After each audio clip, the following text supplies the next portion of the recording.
We punched back. That's what Mike McCarthy had to say in the post-game locker room in Philadelphia, and that's going to have to be as good as it gets. Dallas Cowboys go to Philly.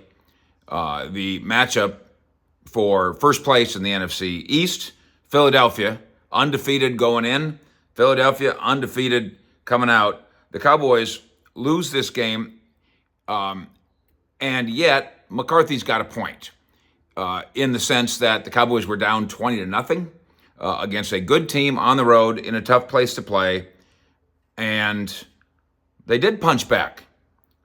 They did make it a game, at least for a time there. But in the end, we're going to make the argument that Cooper Rush, valiant though he has been, and successful though he's been in, the last month, not counting Sunday Night Football, got exposed a little bit. There are things that he cannot do. There are things that this Cowboys team without Dak Prescott cannot do. And there were goals that this team set in the building, goals, pretty simple, pretty basic stuff. 3 of them, in fact, as we discussed in the pregame show, that they set out to achieve and they did not quite get there. 1, recognize the handful of splash play opportunities that are there for you and take advantage of those. No, did not quite happen. Almost, but did not quite happen. 2, treat dual threat Philadelphia quarterback Jalen Hurts like a full-fledged running back and tackle well. No, that did not really happen at all. And 3, win the turnover battle and then transform a takeaway or 2 into a momentum-spinning success. And that absolutely did not happen. Not all of Cooper Rush's 3 interceptions are completely on him. The last one, he got blasted in the chest. There was a wide open CeeDee Lamb. Might have made it an interesting game with about 5 minutes left, but getting blasted in the chest affected the throw. And the next thing you know, you've got a 3rd interception. Eagles over Cowboys in this game result in not enough of those 3 things.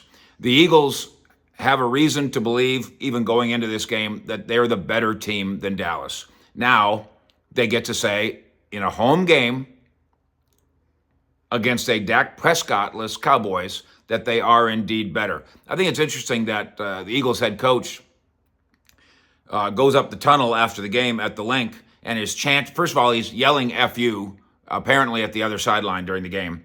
And then after the game, he runs up the tunnel and he's chanting.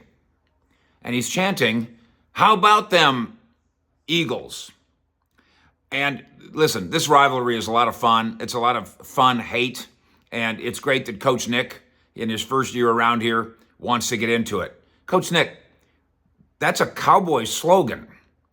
If you're going to develop a rallying cry, you got to make one up yourself. You can't steal one from the Cowboys, from Jimmy Johnson 30 years ago. That's really not the way this works. But except for that, the Eagles deserve all the credit in the world. Now, was Micah Parsons negated here? I will make the argument that he was to a great degree. The Pennsylvania native didn't have his usual impact, maybe his least impactful game of the year. Again, I'm not saying that he wasn't a factor. I'm saying that this Cowboy team that has been giving up 20 points a game or fewer wasn't able to keep a lid on it that way. And I bet you Micah has some unfortunate feelings about that. Get Micah just right again. If this is the worst game he has, and I believe that might be the case, then the Cowboys defense will be fine. And then get Dak Prescott back. There is no solid plan yet, no set plan on his return. Obviously, he wants to come back.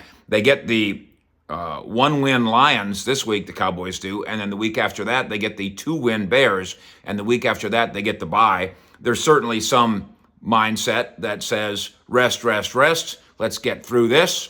These are beatable teams. I understand that thinking. That's not Dak Prescott's thinking, and really shouldn't be the Cowboys either. When he's 100% ready to play, he plays. When he's not, he's not. Dak Prescott will have moments where he gets booed, where he gets hooted, where he fails, but his bar is almost infinitely higher. Not only the bar of expectations, but also the bar of capabilities than Cooper Rush. And that was on display on Sunday night at Philadelphia. The Cowboys lose to the Eagles. They drop in the NFC East, not only well behind the now 6-0 Eagles and Jalen Hurts, they're even behind the Giants, even though they're the team that beat them once. We will have a 7:20 breakfast at Fishney's live for you as we review all of this. We'll sit down in a big easy chair in the morning, have some coffee, and kick it around with you. We hope that you join us there. And, of course, here, as always, at CowboysSI.com. On the Cowboys, in their home at Frisco, where they are bound now. Fish out.